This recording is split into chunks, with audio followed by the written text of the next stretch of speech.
Thank you for sticking around. We've also got a lot of stamina and plenty of you still here. So that's great to see. Welcome, Lutz. I was going to start by asking, we had BT Consumer's Chief Executive, Mark Alera, take to the stage before and talk about BT's strategy to be the national champion for a UK, a national champion company, and a lot of that is based on, obviously, broadband, full fibre investment. You know, Project Lightning has been around for a while now, offering ultra-fast speeds, gigabit speeds. So how would you respond to someone else trying to take the mantle of national champion in broadband? Yeah, interesting.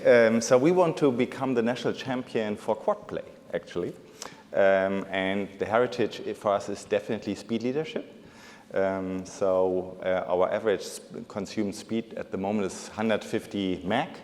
Average on Open Reach network is 40 meg. So we definitely have that. We will cover 50% of UK with 1 gig speed until end of 2021. So we will ramp it up. And obviously, BT wants to roll out fiber. And we want to cover not only 50% of the country, we want to cover something like 80% of the country, right? So therefore, interesting battle, but that is good. So when you want to have two champions being competitive to each other, that's good for the country, and this is good for, I think, the customer. Right, so a clash of the titans then. And having been in the market with these faster speeds, these ultra-fast speeds, which has become a very political demand really in the UK and other countries, what do you do to stimulate demand? Because it feels like a lot of people want full fibre, they feel like it should be delivered, but they maybe aren't willing to pay for it or don't know what they would use it for. I mean, what's your view having been in the ultra-fast market? I mean, I'm almost 30 years in the telecoms industry. I haven't learned anything else. And what I've always experienced is that a new technology, short-term, is overestimated and long-term is underestimated. So what do I mean with that? So I don't know if you remember 3G auction, right? In Germany, was 100 billion Deutschmark spent for 3G. Everybody has said, oh my God, how can you spend so much money on it? Nobody could assume the speeds which were offered by mobile at that point in time that anybody can use them. Now we are talking about 5G. Every 7 years, the speed is increasing by 10x. So I just said average speed Unity Media 140 meg. So in 7 years, every Virgin Media customer is consuming 1.4 gigabit speed, right? So the demand will be there. So I have no concern about that. I mean, think about 8K video streaming, and then you have more household members. Think about augmented reality, virtual reality, gaming. I think, and also customers are willing to spend for speed. I mean, our ARPU is higher than right. The revenue per customer is higher than the revenue with competition. People pay for speed. Very good. We heard from Ofcom with their latest market review, very much designed, I guess, two ways to stimulate investment in full fibre and to lay out how it's going to be regulated. What's your view of what you saw there? I mean, we welcome that. I mean, so we want to invest. We want to keep investing a lot of money to expand our network, right? I mean, we run Lightning. We connect 500,000 homes per year, and we are looking for ways to accelerate that. So therefore, an increase in wholesale rate will help. We also, it's easier for us now to get wayleaves with that new regime. So therefore, I definitely see that Ofcom wants to pave the way a bit to get faster 2 gigabit speeds. Right. So there's a lot in there that you like. Absolutely. Is it enough to possibly? It's never enough, right? I mean, there you could go further on the wayleave side. At the same time, it's not for Ofcom, but I mean, we are paying a lot of business taxes, and if we at the same time spend a lot of money invest a lot of money on our network, we are interested to get some relief for gigabit ready networks, right? We have a budget coming up, so you would that's probably the one lever you would like to see. This is something we will definitely have something to talk about. Very good. And what does the Ofcom market review mean for the competitive landscape? I guess are you concerned about overbuild? There's always been a lot of debate about how many, Well, I mean, how much fiber any one place can support. Well, yeah. So I personally believe in infrastructure competition. So, and it's very clear that BT wants to roll out fiber, and we will get overbuilt by that. The question is how quickly, right? And we will also roll out fiber beyond our coverage. And then there are some altnets, and they are looking for their fortune. I mean, when you look to other countries across Europe, you see that at the end you have two national networks, and then in urban areas some smaller networks, right?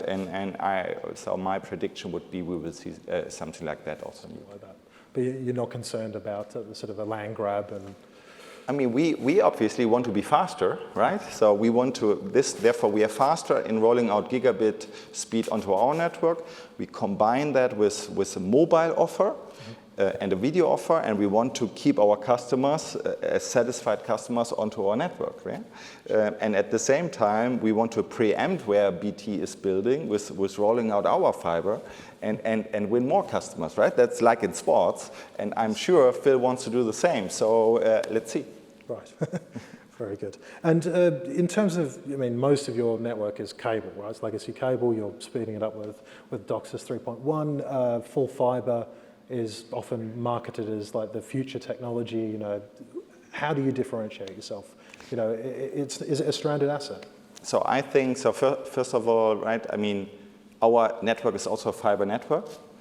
We are in a very fortunate situation to leverage the last mile of coax. Yep. And this is simply because DOCSIS 3.1, this is the technology, we are able to offer up to 2.5 gigabit speed.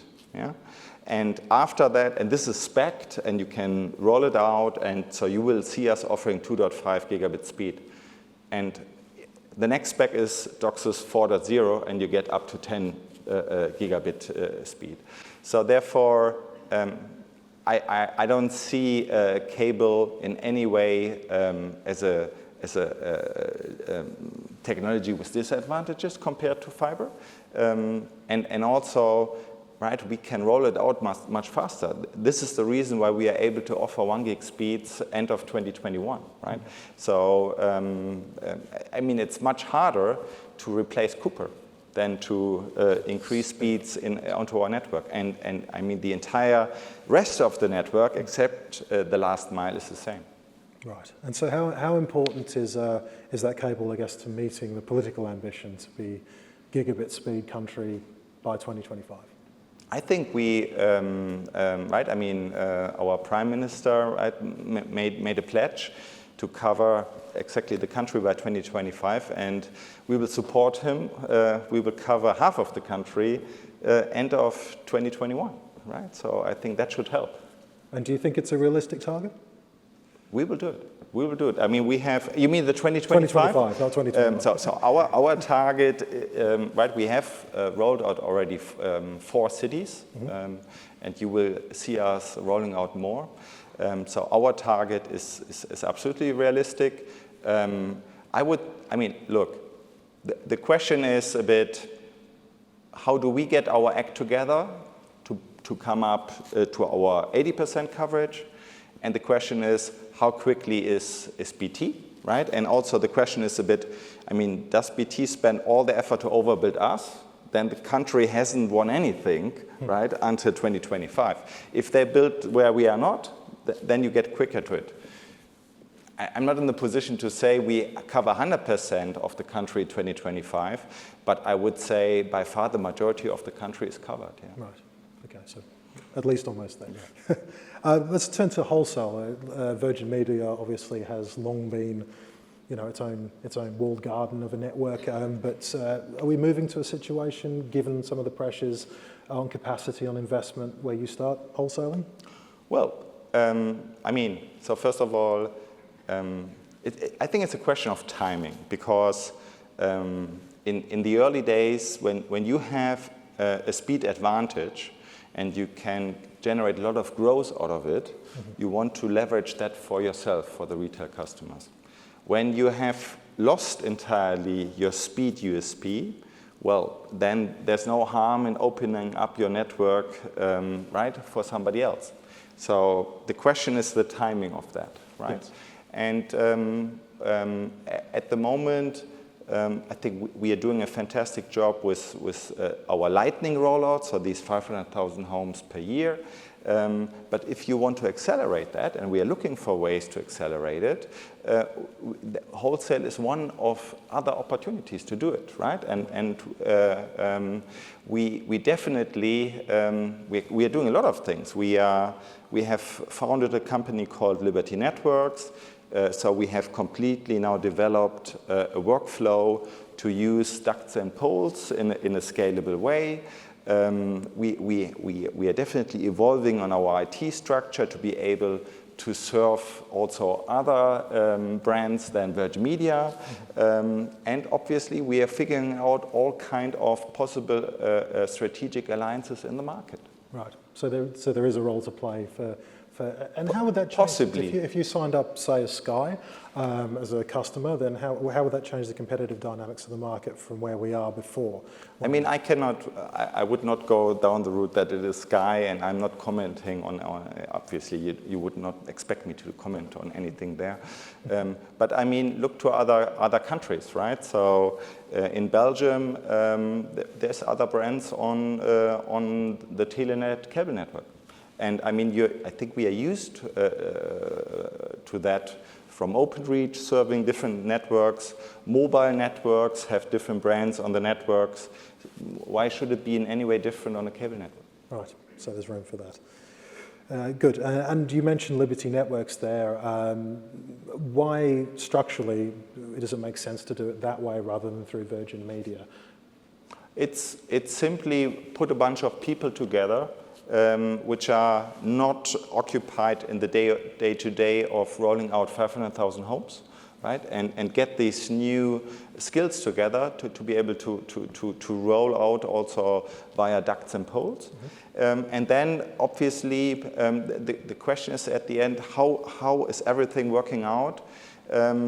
We don't know, but we might use Liberty Networks for further rollout as a company, but this is one possibility of many possibilities. Right. Very good. You mentioned you want to be the national champion of quad play before. Fixed mobile convergence obviously is a long-standing topic in telecoms. How do you see it playing out in the UK? And I think you probably know where I'm going with this. Is there room for a broadband-only player? Do you need to own a mobile network? So I'm a big believer personally in fixed mobile convergence.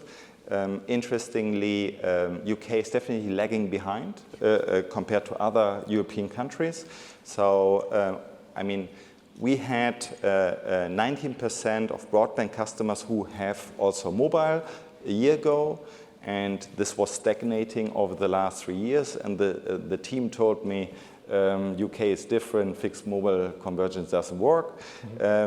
We really came up with a truly converged offer. You have higher speeds, you have unlimited data, you have a special service when you buy it all together. And I don't know if you've seen our numbers, but roughly we are growing now with 100,000 postpaid customers per quarter without huge marketing spend. So the proposition is very strong. The penetration has increased by 2 percentage points. We are now at 21%. So the thing is working. When you look to other markets, so our sister company in Belgium or VodafoneZiggo, they have 45%, 47% fixed mobile convergence, converged customers. Number two, they also have network convergence, right, involving your sister companies. Yes. I mean, what we have now is we have a new MVNO deal, right? So we closed the deal with Vodafone. So we will get on 5G very soon. and we sit on very attractive commercials. So we are not forced to do any inorganic move to play the fixed mobile convergence game. Of course, if you would do an inorganic move, there are some on-top synergies there. And the question is, when is the right timing to do that? Good. But I think it's very important. I think two things are very important here. One, we are not forced to do it now because we are sitting on a good deal. And right, there's 3 mobile-only operators out there, so we are in a good position. Yeah. I think we've just run out of time, but I might just ask one more thing, given it's a Media and a Telco conference. How important is the exclusivity of content for Virgin Media? Obviously, you've got media in your name, but unlike some of your competitors, you're not really sort of in that game. So how do you see your strategy evolving? I think we made a clear decision. Superior viewing experience is what we offer. What do I mean with that? We have the highest speed. We have a video platform. We will get a new platform with Horizon 4, which has great user interface. It has been launched in Belgium, Netherlands, Switzerland. We will launch it very soon here. And we have to make sure that we have all important content for our customers, easily accessible and easy also to pay. I'm personally not a believer. So when you offer great network, great video platform, all the necessary content, why do you need exclusive content? So therefore, I personally don't believe that we need to be in that game. Right, thank you very much. Well, thank you, everybody, and thanks to Lutz. Thank you. Thank you.